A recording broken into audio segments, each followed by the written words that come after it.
Good morning. This is Luke 9:49 and 50.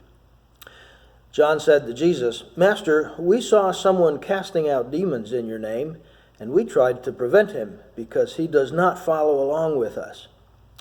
Jesus said to him, "Do not hinder him, for he who is not against you is for you." We saw last week, if you can remember back that far, that the disciples of John the Baptist were so concerned about Jesus' popularity increasing while John's was decreasing.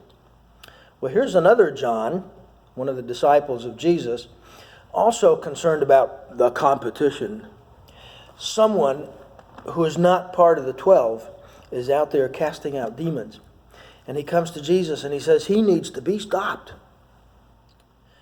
Jesus' answer to John and to us is, "Do not hinder him, for he who is not against you is for you."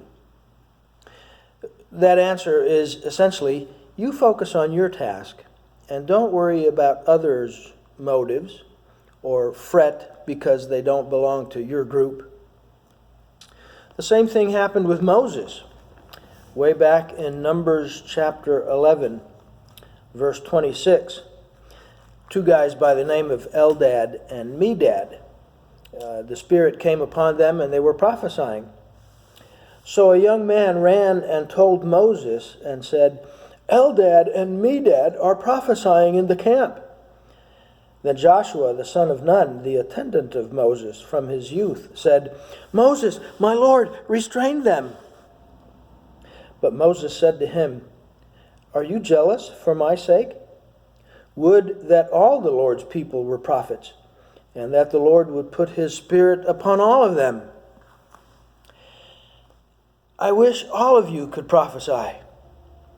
I wish you all could cast out demons."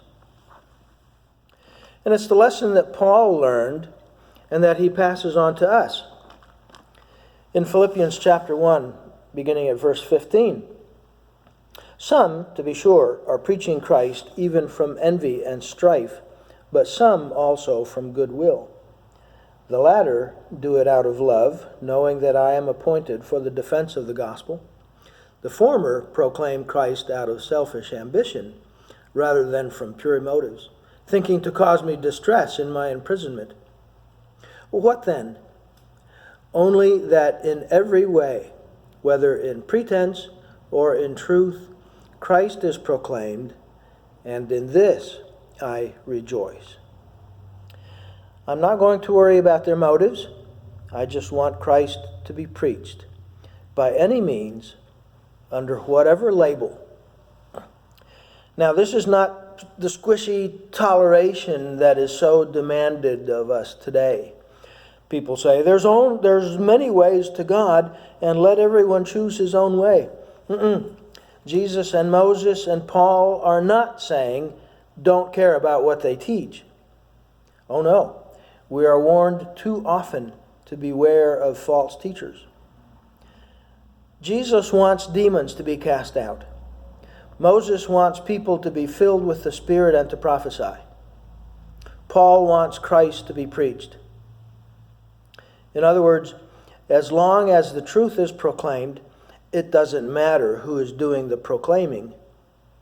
If they're not advancing lies and errors, then they're advancing the truth. If they're not against us, then they're for us. If Christ is proclaimed, then we're on the same side. Be grateful for the reinforcements. Tomorrow we're going to see the flip side of this coin. Stay with us.